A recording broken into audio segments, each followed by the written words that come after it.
This 20 kilowatt solar array powers our entire off-grid homestead here in southern Utah, but it's also what I would consider AI data center insurance. Now, recently we found out that there is a 640 acre data center being built just north of us. I'm near Cedar City, which is in southern Utah. We're near Zion National Park or St. George, Utah, if you're familiar with that. And this new data center it's underway. It's gonna happen. And today I want to talk about some of the numbers, the implications to the local residents here, and how you might be thinking through a similar data center build out that's probably coming to a county near you. If you're new here, my name is Brad, and this is Kolob Canyons Ranch. We're 106 acres in southern Utah, and about 40 minutes north of Cedar City is a major data center going in. Now, the more research I've done, the more relaxed I am about this, but there are still some concerns for not only myself, but the local residents, and some potential perks. I'm going to cover that with you right now in this video. First and foremost, I'm not opposed to AI. I think it's actually pretty exciting. I'm what you might call a biohacker. I really like the thought of using technology to come up with solutions that help humans live a longer, more productive, healthy life, curing diseases, curing other complex problems that we can't really solve, including the complex problems of building out data centers that power the very technology that we're using for all of this. It's got its own problems, but the AI itself can help solve those problems. And one of the ways that we use that technology is to figure out how to power and cool these giant data centers. I'm not going to get into putting data centers in space where we have unlimited solar. There's no cloudy days and we don't have day and night cycles. So we could literally power these with photovoltaic data centers in the low orbit, but that's a topic for a different day. We're going to come back down to earth for this video and talk about building one in the middle of the desert and the implications. So first and foremost, let's talk about power. The facility I'm referencing today is called the Antelope Data Center. It's about 15 miles northwest of Cedar City. It's on 640 acres and it's going to consume a massive amount of power, about 1.5 gigawatts of power. And for reference, we think in kilowatts here on our ranch. So that's a 20 kilowatt array that powers all the needs of our homestead here.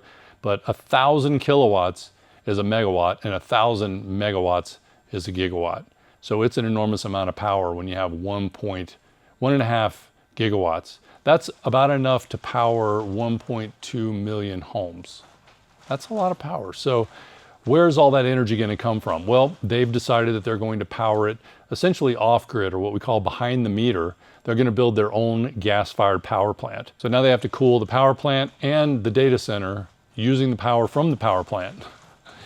Apparently not the water. So the other part of this would be concerns about water use. And yes, a lot of the older data centers that are built on the East Coast use a tremendous amount of water, millions and millions of gallons a day.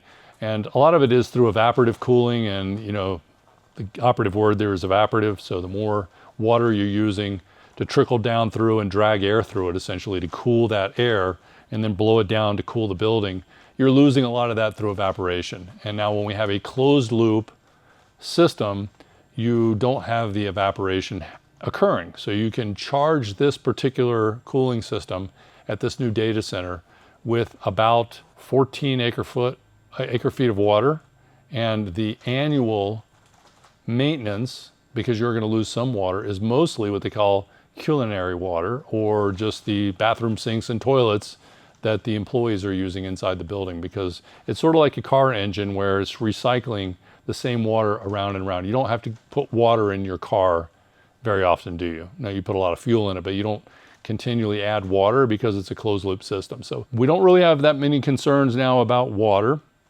because 3 acre feet of water, that's how we do things in Utah. We have water rights. 3 acre feet would power about 8 regular homes that aren't ranches, but just homes in a neighborhood, 3 or 4 or 5 bedroom homes.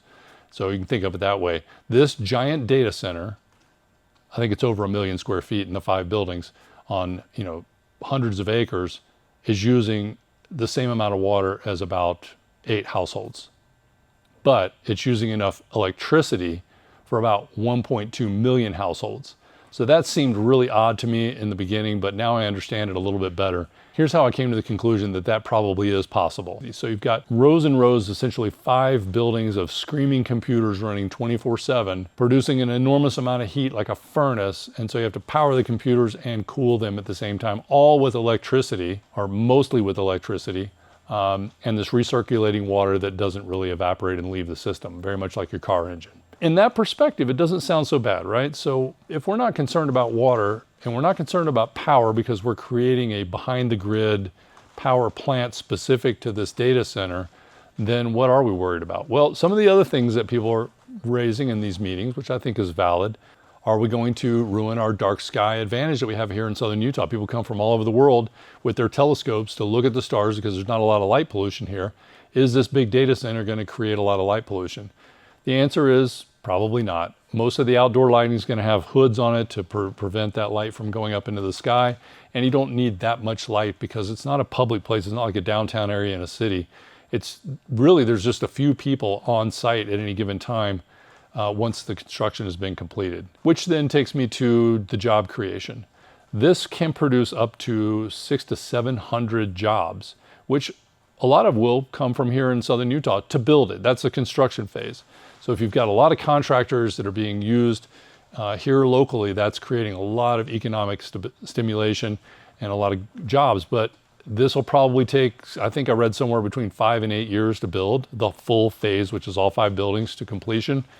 So that's a pretty good amount of time that a lot of people will be staying busy from the local economy. After that, once the facility opens and its construction is completed, it only takes about 40 to 50 people to run it. But there will be a lot of outdoor contracting because there's constantly people coming into the building that are working on the individual servers for specific customer needs and ongoing maintenance and things like that. So if you've got a solid staff of 40 to 50 people, and then you've got 300 to 400 different vendors that are constantly in and out of the building, that's also going to stimulate the local economy. Is it going to create a lot of high-paying jobs that will keep your kids from needing to leave to go to big cities? Hopefully, because we want our kids to be able to be raised here and be able to stay here and have productive lives. I mean, every kid is on the phone, right? We know that they can see what's happening outside in the real world. So they're going to be lured away, potentially, if we don't have good jobs here. So these are all things that are being taken into consideration. Property tax. Something that produces this much revenue, property tax revenue, could potentially, for the first time ever in Iron County, lower the local property tax by as much as 50%. Now, that's a carrot and stick that got my attention because I pay a lot of property taxes. Not as much as I would in a different city or state. It's pretty reasonable here in Iron County, Utah, but it is still a significant chunk on the size of acreage that we have and as many homes as we have on this ranch. So I would love to see my property tax go down by 50%. Another concern people rightfully have is this going to be environmentally disastrous? Well, data centers are going to be highly scrutinized by not only local authority and county commission, but by federal authorities like the EPA. So in order to operate one of these centers, you really have to have your ducks in a row, and they can't just dump bad water or other pollutants all over the desert and get away with it because they're going to be regularly inspected. If you're enjoying this content, give the video a thumbs up. Really helps the channel. We're at 18,000 subscribers as of today, and I really appreciate you guys tuning in. It's a great family, a lot of really valuable information in the comments on all my videos. I read every single one, so please leave your thoughts down below. And if you know more about this situation and you've been to the public hearings, I'd love to hear your thoughts down below.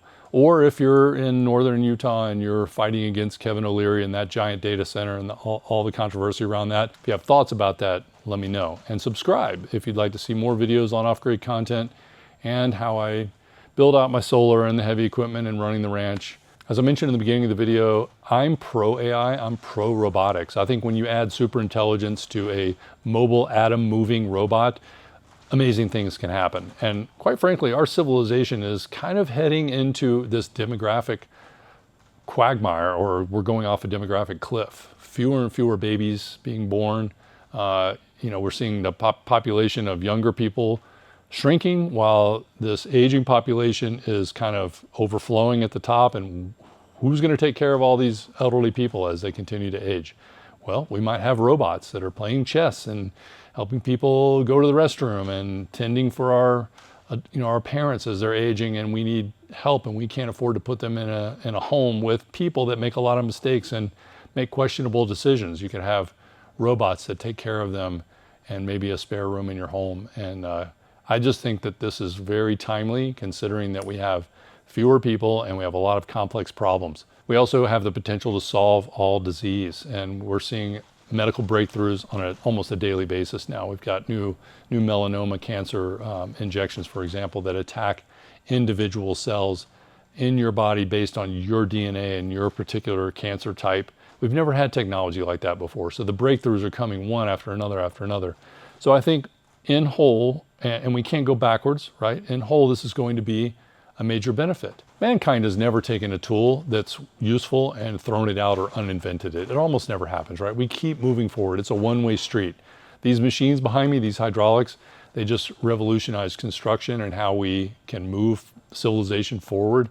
And we're never going to go back to picks and shovels. And I think AI is very much like that. It's always a little uncomfortable. People didn't like the idea of electricity in homes when that first came out. People didn't like the idea of cars. They thought it was going to scare the horses and all these concerns. And all that sort of melts away, and now we're all very productive using electricity in cars. AI is going to be like that. Now, it could get out of control, but I'm not a doomer. I like to think things positively. You'll probably see Optimus robots in the background in my videos as soon as they're available, because I absolutely intend to use this technology to benefit us here. And we're a little short-handed here on the ranch. We could certainly use something that's about $1 an hour. More on this topic later, guys. Thanks for joining. I really do appreciate your comments, your thoughts, your likes, subscribers. We got 18,000 now. It's a growing family. Thanks for being here, and I'll see you on the next one.